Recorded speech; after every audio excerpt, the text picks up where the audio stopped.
ख़वातीन हज़रात, मुख्तसर वक्त में मैं आपके सामने जो ख़ारजा अमूर में जो हमारा एक शिफ्ट दिखाई दे रहा है आपकी खिदमत में पेश करना चाहूँगा।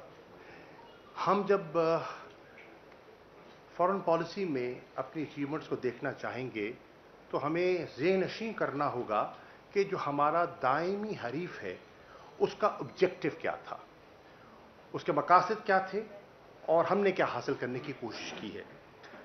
मुख्तसर वक्त में सिर्फ मैं 4 चीज़ें आपके सामने रखना चाहूँगा और ये अर्ज़ करना चाहूँगा कि हिंदुस्तान की एक स्टेटेड पॉलिसी रही है कि पाकिस्तान को डिप्लोमेटिक आइसोलेशन की तरफ धकेला जाए, तन्हाई की तरफ, सफारती तन्हाई की तरफ। और हमारी कोशिश रही है कि हम पाकिस्तान की इफ़ेक्टिव रिप्रेजेंटेशन करें, क्योंकि आपने देखा कि पिछले 5 सालों में साबका हुकूमत का बेशतर अरसा ऐसा था कि आपके मुल्क का वज़ीर ख़ारजा ही ना था, तो बहुत से आपके जो नुक्ता नज़र है फोरम्स पर वो पेश नहीं किया जाता था।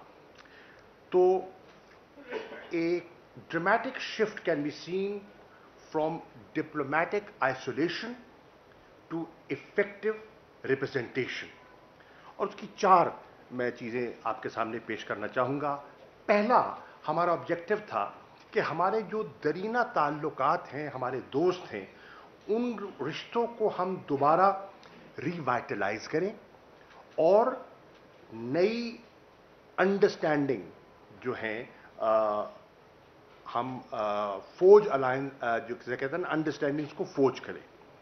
उसमें आपने देखा जहाँ तक डिप्लोमेटिक आइसोलेशन की उनकी कोशिश थी हिंदुस्तान की, उन्हें नाकामी हुई, पाकिस्तान को कामयाबी हुई। और आज अगर आप साउथ एशिया में देखें कि पाकिस्तान नहीं, जितनी मेंबर स्टेट्स हैं वो हिंदुस्तान के जो एक्सपेंशनिस्ट डिज़ाइंस हैं उस पर उन्हें मोतरिज़ हैं।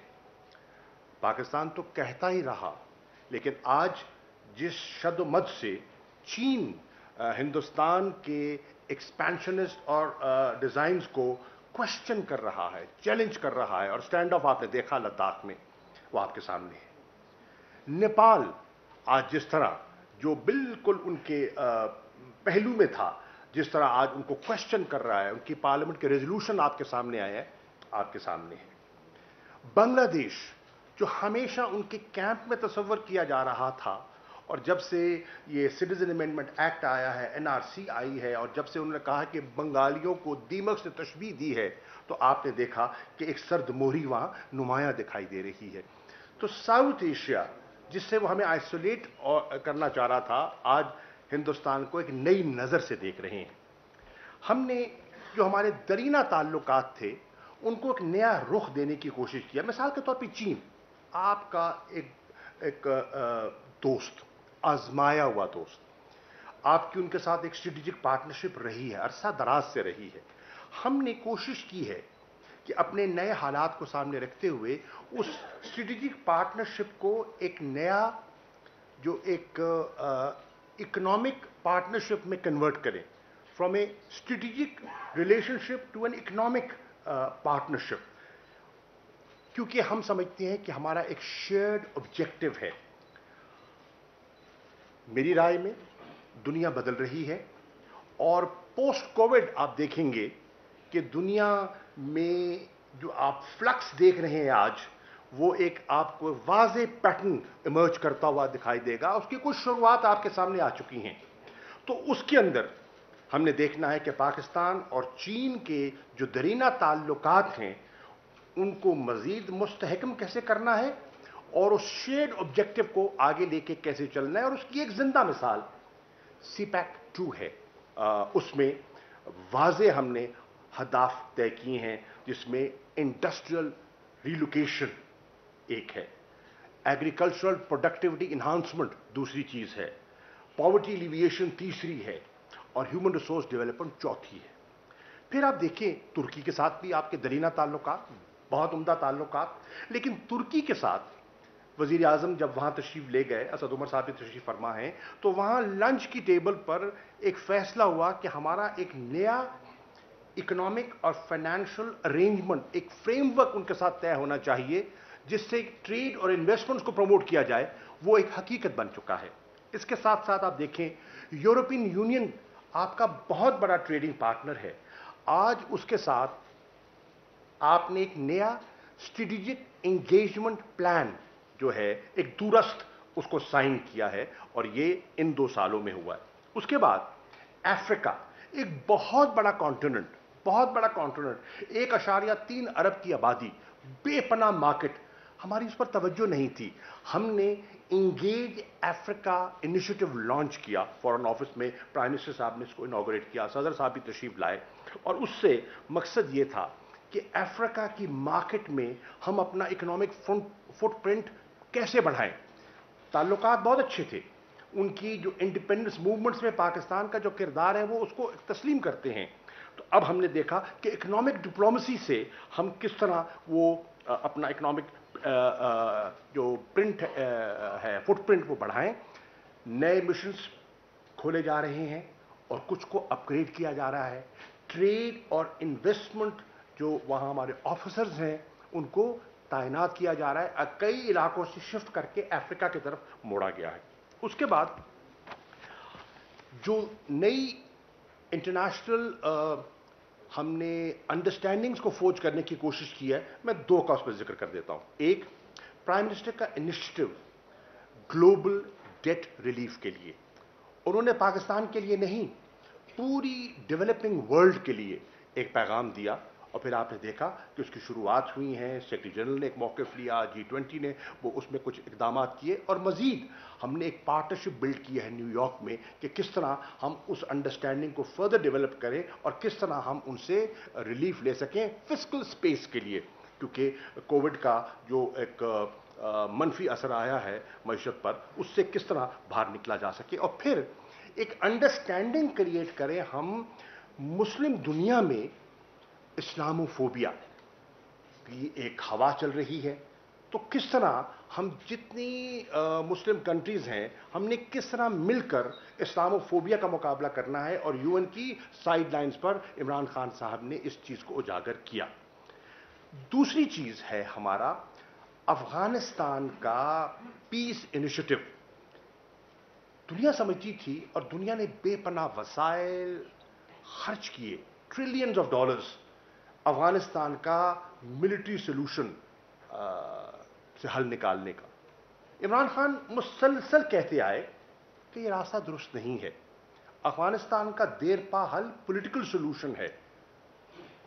बिल आखिर दुनिया कायल हुई।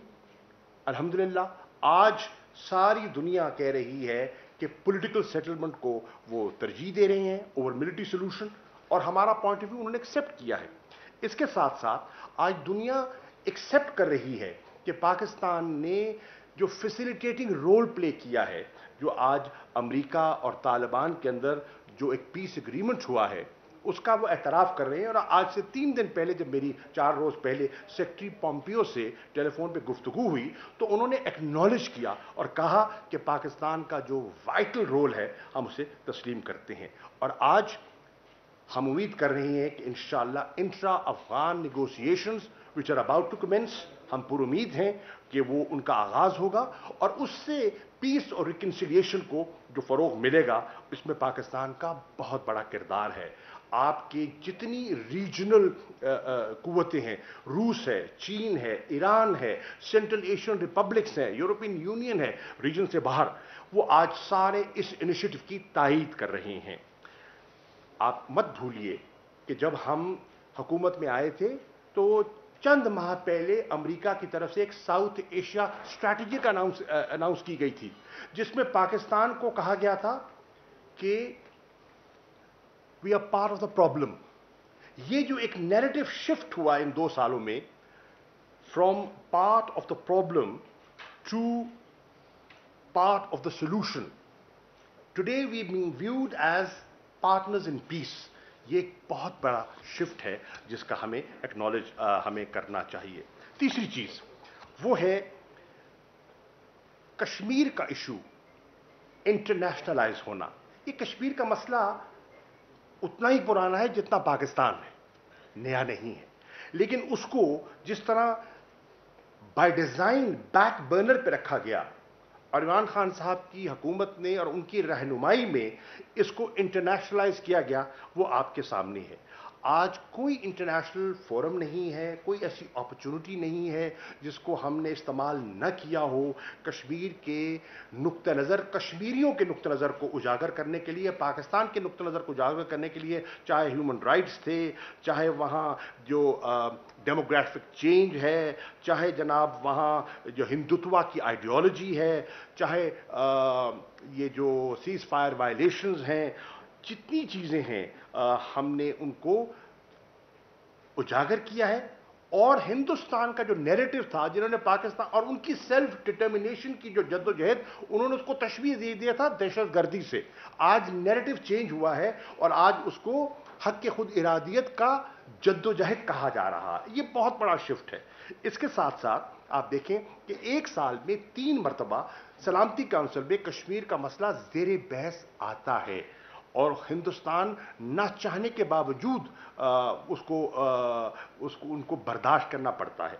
आप देखें कि 2 रिपोर्ट्स 2018 में, 2019 में ह्यूमन राइट्स कमिश्नर जो हैं वो अक़वाम मुत्तहिदा की, वो 2 रिपोर्ट शाया करती हैं और जिसमें हिंदुस्तान को पूरी तरह एक्सपोज किया जाता है। आप देखें कि इस अरसा में 4 कश्मीर के जो कॉन्टेक्ट ग्रुप है OIC का, उसमें 4 नशिस्तें होती हैं और हालिया जो हुआ है, जो कोविड के दिनों में हुआ था, वर्चुअल कॉन्फ्रेंस हुई थी, उस स्टेटमेंट का जो जॉइंट स्टेटमेंट आई है पूरी OIC की तरफ से, अगर आप उसका मुताला कर लें तो आपको अंदाज़ा होगा कि किस तरह पाकिस्तान के नुक्ता नज़र को उनने तस्लीम किया। डिबेट्स उठा के देख लें आप, यूरोपियन यूनियन में उठा के देख लें, US कांग्रेस की इंगेजमेंट्स देख लें, 85 कांग्रेसमैन की इंगेजमेंट देख लें, हाउस ऑफ कॉमन्स में जो ऑल पार्टीज पार्लियामेंट्री ग्रुप है ऑन कश्मीर, उसकी आप काविश देख लें, ह्यूमन राइट्स काउंसिल को देख लें, इंटरनेशनल ह्यूमन राइट्स ऑर्गेनाइजेशंस को देख लें, तो आपको अंदाज़ा होगा। और आखिर में आप इमरान खान साहब की जो तकरीर उन्होंने अक़वाम मुत्तहिदा में पिछले साल की, उसका मवाजना कीजिए। तो पिछले 5 साल में नवाज शरीफ साहब की तकरीर थी, उसमें कश्मीर का जिक्र कितना था और इमरान खान साहब का जिक्र कितना था। उससे पिछले दौर में जरदारी साहब की तकरीर जो अक़वाम मुत्तहिदा की जनरल असेंबली में की थी, उससे मवाजना कीजिए तो फिर आपको अंदाज़ा होगा कि फ़र्क क्या है। मैं आखिरी पॉइंट जो अर्ज़ करना चाहता हूँ और वो है इंस्टीट्यूशनल रिफॉर्म्स। हमने कुछ इंस्टीट्यूशनल रिफॉर्म्स किए हैं दफ्तर खारजा में, मिसाल के तौर पे फॉरेन मिनिस्टर्स एडवाइजरी काउंसिल। उसकी मकसद क्या है? उसका मकसद यह है कि एकेडेमिया से, थिंक टैंक से हमें फ्रेश इनपुट मिले और जो सीजन्ड डिप्लोमैट्स हैं, जिसके पास इंस्टीट्यूशनल मेमोरी है, उन्हें भी इंगेज किया जाए। Crisis management 24/7 crisis management unit जो है नया फॉरेन ऑफिस में बनाया गया और उसकी अपना हमारी जो ओवरसीज पाकिस्तानीज की मिनिस्ट्री है और हमारा जो NCOC का एक कोऑर्डिनेटेड एफर्ट से 478 फ्लाइट्स के जरिए 2,14,000 पाकिस्तानी जो स्ट्रैंडेड थे उनको वापस लाया गया। ख्याल था कि वहां पथराव हो जाएगा, शीशे टूट जाएंगे, एम्बेसीज पे हमला हो जाएगा। अल्हम्दुलिल्लाह ऐसा कुछ नहीं हुआ। इसके साथ साथ पब्लिक डिप्लोमेसी का इनिशिएटिव हमने लॉन्च किया है। अभी ऑनर किया गया है उन 86 पाकिस्तानियों को जिन्होंने 79 ममालिक में कोविड-19 में अपनी सोसाइटीज में कंट्रीब्यूट किया और पाकिस्तान के इमेज को इन्हांस किया। स्ट्रेटेजिक कम्युनिकेशन डिवीजन एक नया फॉरेन ऑफिस में बनाया गया है ताकि आपके नैरेटिव को प्रोजेक्ट किया जाए। इसके साथ साथ मैं अर्ज करता चलूं कि foreign service academy, state of the art foreign service academy न सिर्फ बनाई गई है, उसका नया करिकुलम तरतीब दिया गया है, उसको शिफ्ट कर दिया गया है into the old Chinese embassy, वो हमें गिफ्ट की गई और ये अरबों रुपए की जायदाद है जो फॉरेन ऑफिस की जायदाद में एसेट में इजाफा हुआ है। यहां से तो अरबों रुपए गायब हुए, यहां अरबों रुपए का इजाफा हुआ। और फिर इंस्टीट्यूशन जो है रीजनल अफेयर्स का, उसको ओवरहॉल किया जा रहा है और उसको नए प्रेमिसेस में मुंतकिल किया गया है। ई वीज़ा फैसिलिटी और आखिर में FM डायरेक्ट, ये एक ऐप मैंने बनाई है और जितने फॉरेन ऑफिस के ऑफिसर्स हैं वो डायरेक्ट मेरे साथ उस ऐप के जरिए राब्ता कर सकते हैं। जूनियर सीनियर जिस कॉन्टिनेंट में भी हैं और उनके पास कोई आइडियाज हैं, कोई इनपुट है, तो डायरेक्ट मुझे मिल सकता है ब्यूरोक्रेटिक रेड टेप को काट के। These were some of the initiatives जो हमने लिए हैं। शुक्रिया।